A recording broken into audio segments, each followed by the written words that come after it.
Hey guys, my name's Khadroth, and today I'm going to be talking to you about your newest upcoming welfare on NA, Martha Santa. So, Martha Santa is a caster.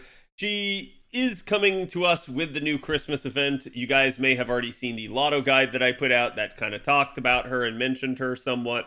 Again, I do think don't look the gift horse in the mouth here. She is a quick caster, but while I do think she could have been a little bit better had her NP instead been arts, it actually really isn't that big of a deal. She actually does end up having a very nice kit for damage amplification, and I think that's what you guys are going to see as we go through, and why I think you should definitely not skimp on this event and still manage to pick her up, because she can be very useful to you at times and can actually out damage even an Oberon in some circumstances. So there is some reasons to have her and use her.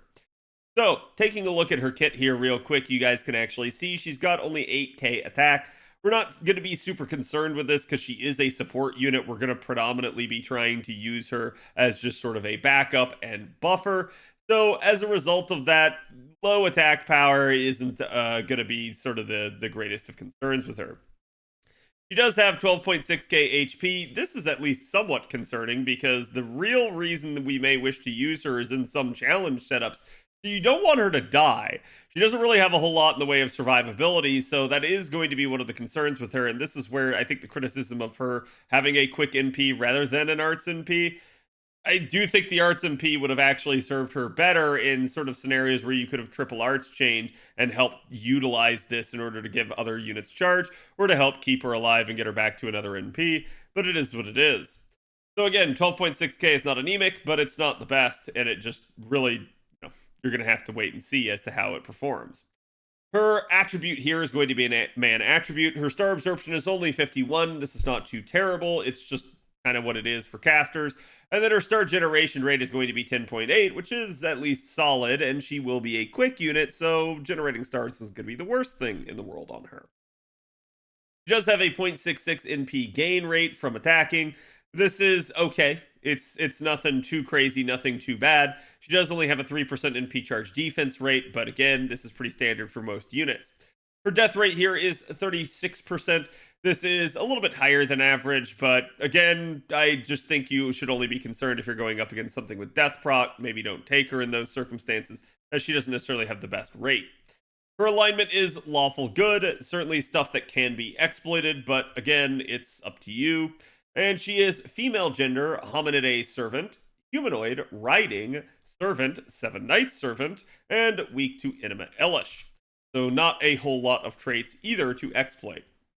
Her deck here is a single buster, double arts, double quick deck.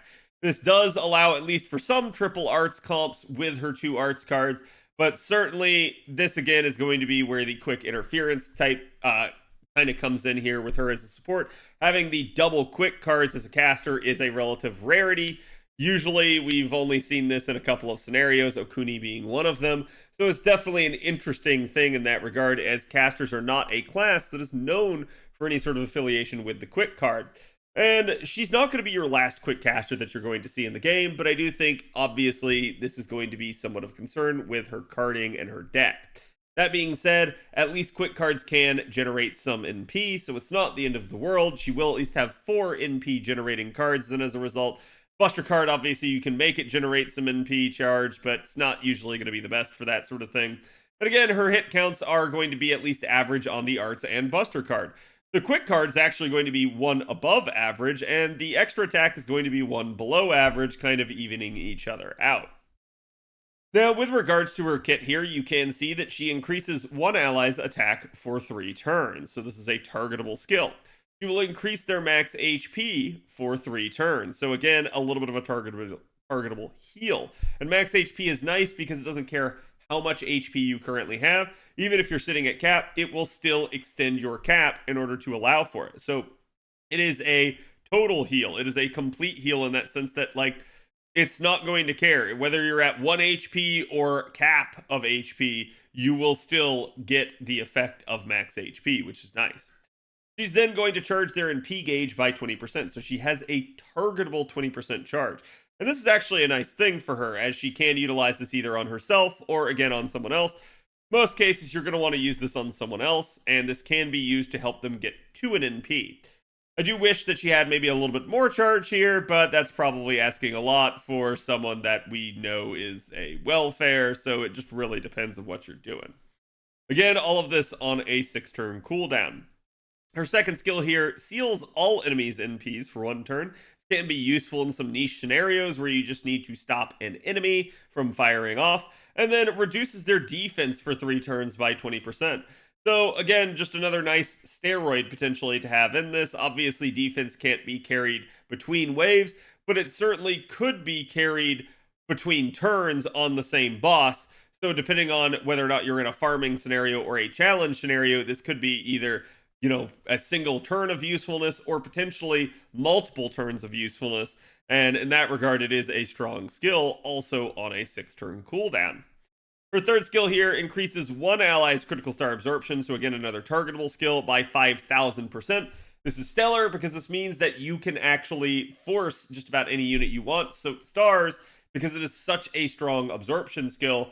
This is going to be really useful for units like Avengers and Berserkers that just have exorbitantly low star absorption rate, and it's just going to make sure that you get the stars to the unit that you want, that you're trying to buff and trying to make do all the damage, which is really, really good for that. It's then also going to be a crit star bomb, so it's going to give you some of the stars to help out with that, and it's going to charge Martha's own NP gauge, and this is probably an often overlooked aspect, because it is a 30% charge. Now, the thing to keep in mind is Martha is a welfare. You will get coins for Martha, so we're going to talk about that right here in a second, but basically, this is all going to be on a 6-turn cooldown.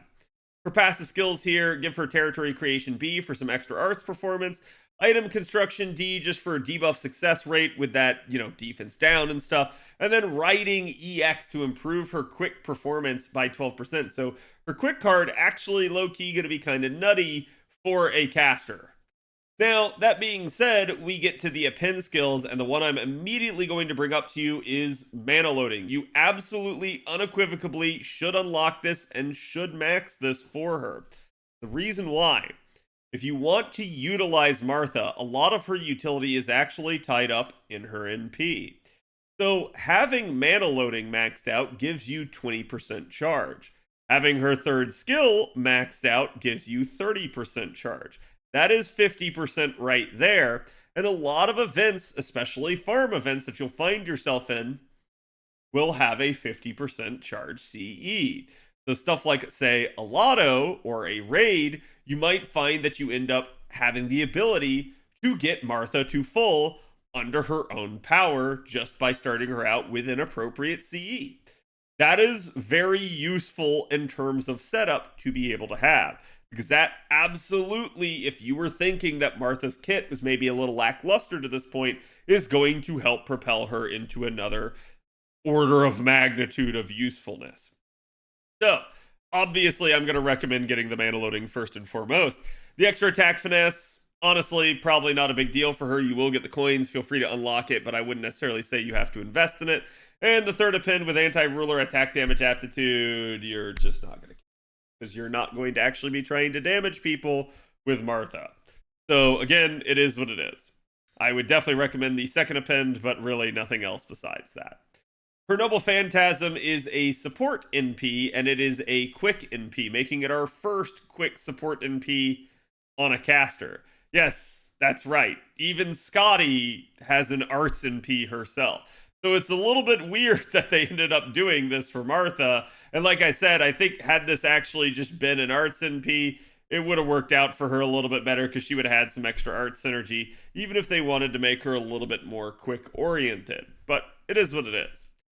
From here, you can see that the NP is going to increase the party's attack by 20% for 3 turns, so yet another steroid. She obviously had the steroid right there on the first skill that's going to increase one ally's attack by 30%.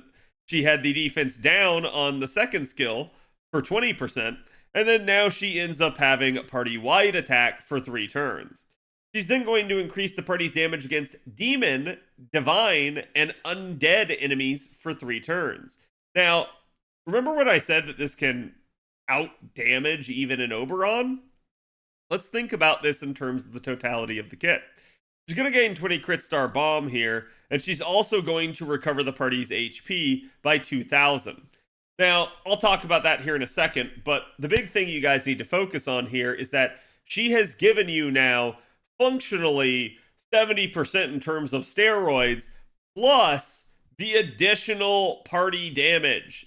And it's, again, party wide, not just, the damage dealing unit. So if you had to use someone else's cards, they're also going to be getting this power mod for 3 turns. And because she is a welfare, you will be getting NP5 of her. So this is going to be a guaranteeable 50% power mod. So you already saw as she gave functionally 70% in terms of modifiers before this, and now she gives an additional 50%, bringing her up to a whopping 120% in terms of modifiers.